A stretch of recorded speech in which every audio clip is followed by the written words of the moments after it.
Hello and welcome back.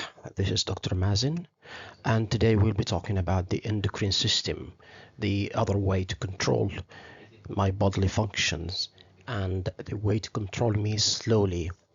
And we've been talking about a bit about the nervous system, and we've mentioned that this is a very fast way of regulation and control, unlike the endocrine system, which is slowly and tediously and thinks about everything in great details before secreting its chemical substances, which we'll be defining as hormones. The endocrine versus the nervous system. The endocrine system has many glands and they control the body alongside the nervous system. And when we talk about the endocrine system, we talk about hormones, and we talk about these chemical substances which are released and then they control the physiology alongside the nervous system, but they need more time, they need more effort, and they need more energy.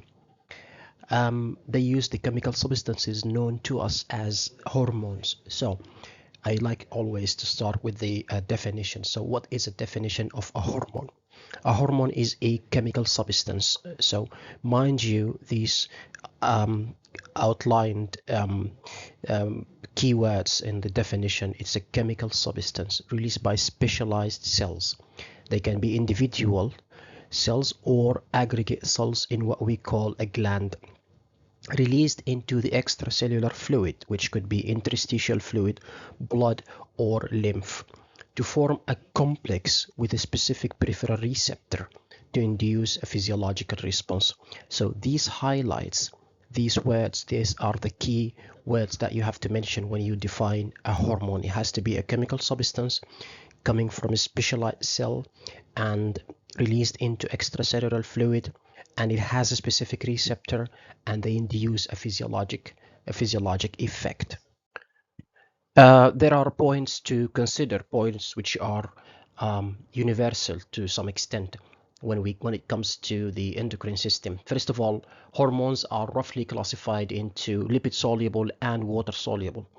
And what we mean by lipid soluble is that they penetrate the cell membrane easily, quite easily, or more easily than water soluble, and water soluble which do not cross the cell membrane. There is a concept of hypothalamic pituitary axis, HPA for short, which states that the hypothalamus controls the release of hormones, meaning that the hypothalamus releases hormones that act on the pituitary gland, and then the pituitary gland sends hormones that activate the peripheral glands to release its own hormones. And this is called HPA. And any hormone that is made by the brain, meaning in the hypothalamus, and pituitary being anterior or posterior, has to be water soluble. So any hormone coming from the brain is water soluble. And any peripheral gland that is controlled by HPA has to secrete lipid soluble hormones. I'm going to show it in a bit, but to understand the concept, that if you know that for sure that this hormone is being released from the brain, meaning the hypothalamus in general and posterior as well as anterior, pituitary gland has to be water soluble. And that axis, hypothalamus, pituitary, and then peripheral gland, and the peripheral gland has to secrete a lipid soluble hormone. The stimulus for each and every lipid soluble hormone has to be water soluble hormone. And water soluble hormones do not obey the HPA, meaning what? If there is a releasing hormone from the hypothalamus going to a stimulating hormone from the pituitary, the resulting hormone from the peripheral gland has to be lipid soluble. It can never be a water soluble hormone. The stimulus for a water soluble hormone is a metabolic demand, meaning if I wanted to release any water soluble hormone, I have to change the metabolism, be it water, sugar, meaning carbohydrates, lipid, proteins, electrolytes, or stress. So if you look at any specific water-soluble hormone, you have to consider that there is a metabolic change that demanded the release or the inhibition of that specific water-soluble hormone.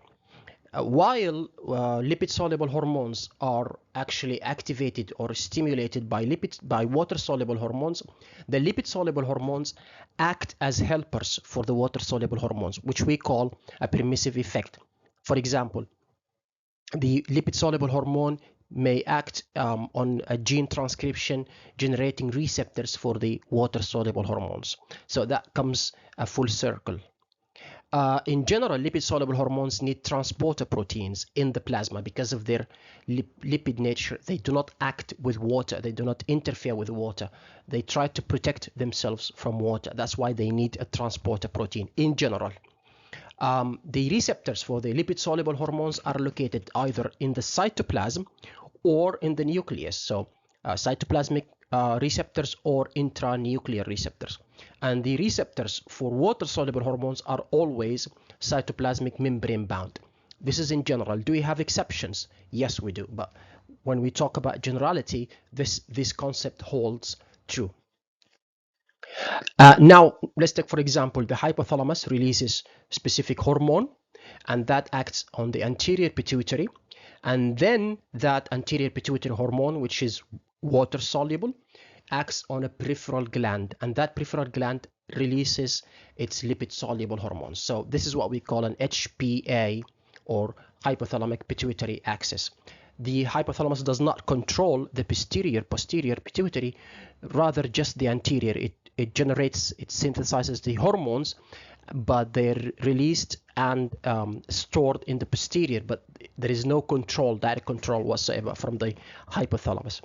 For example, a thyroid releasing hormone coming from the hypothalamus stimulates the secretion of thyroid stimulating hormone, and that acts on the thyroid gland to release the thyroid hormone. So thyroid releasing hormone has to be a water soluble one.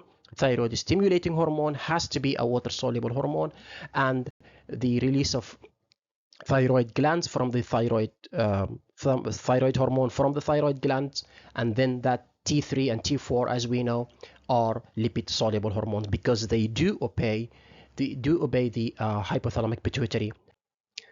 I have borrowed this image from a reference book, and it shows all the glands, the major glands, which are depicted here, starting from the hypothalamus, pituitary, thyroid, and so on and so forth. And I have to show by example, for example, the hypothalamic hormones like ADH and oxytocin, which are released and stored in the posterior gland, posterior pituitary gland.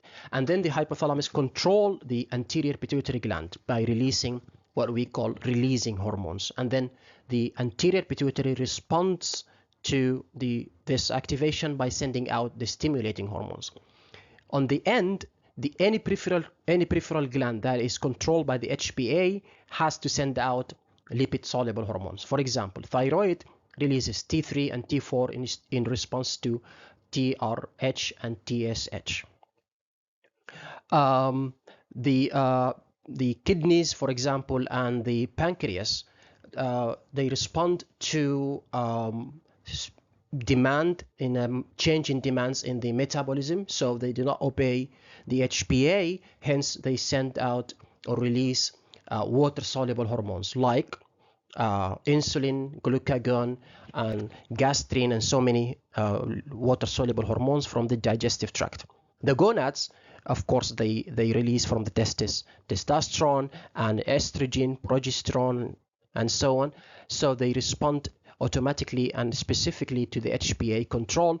That means they have to be water soluble hormones. That means they have to cross the cell membrane and go into the cytoplasm to make a complex with a protein that is the receptor, or they go intranuclear, and they find the receptor there, and then they make the complex, and they induce their physiologic effect.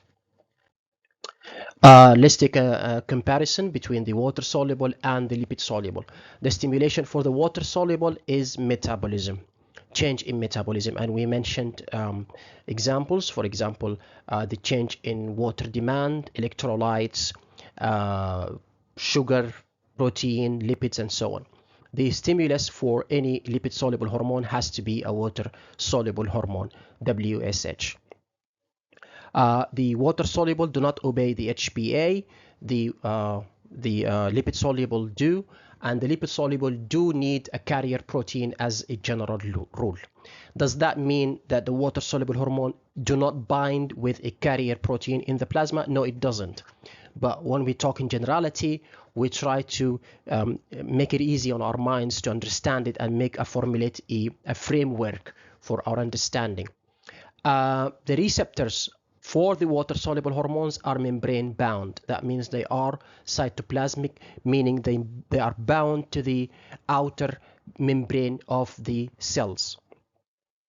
As we mentioned, the lipid-soluble obey the HPA. In fact, they are controlled by the HPA. They need a second messenger in terms of the water-soluble because they do not cross the cell membrane, so they need someone to tell the cell inside that we have a hormone bound to a receptor outside.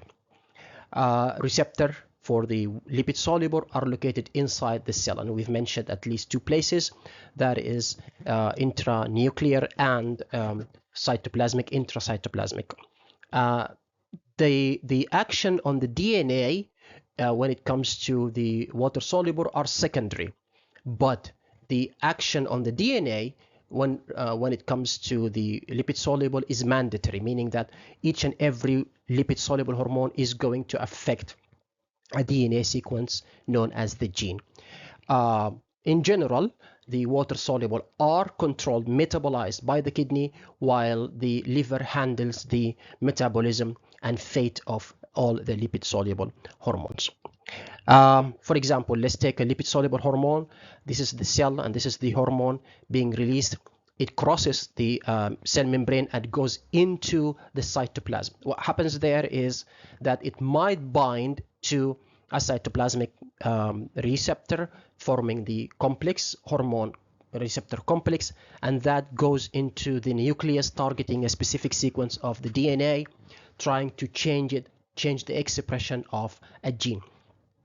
Or it can go directly into the nucleus and bind to a specific receptor inside the nucleus, and then it targets the DNA sequence, which in fact in the general idea, in the finality of it, it changes the gene expression. And what do we mean by gene expression?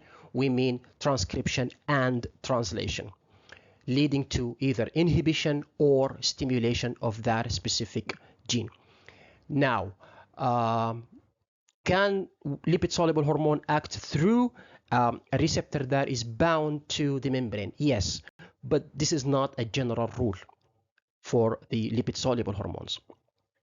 And then that complex acts on the gene. Now, regarding the water-soluble hormones, this is the cell, the nucleus, and the receptor bound to the cytoplasmic membrane. The hormone acts on that receptor, forming the hormone receptor complex, and then this one has to have a second messenger system. Why do we need a second messenger system? Because the cell has to know that we have found a hormone outside wandering in the plasma or in the interstitial space or in the lymph, and then it binds to that specific receptor which we display on the cell membrane. Now, the function of the second messenger system is always to amplify the signal. And it might as well go into the nucleus, targeting a DNA sequence, just like the lipid-soluble hormone. But that is not the rule. And why do we need them? Why do we need the simple signal amplification? For example, contraction, secretion, modulation of ion channels, intracellular movement, or of course, last but not least, the gene expression. Meaning, again, the gene expression is either stimulation or inhibition of transcription and translation.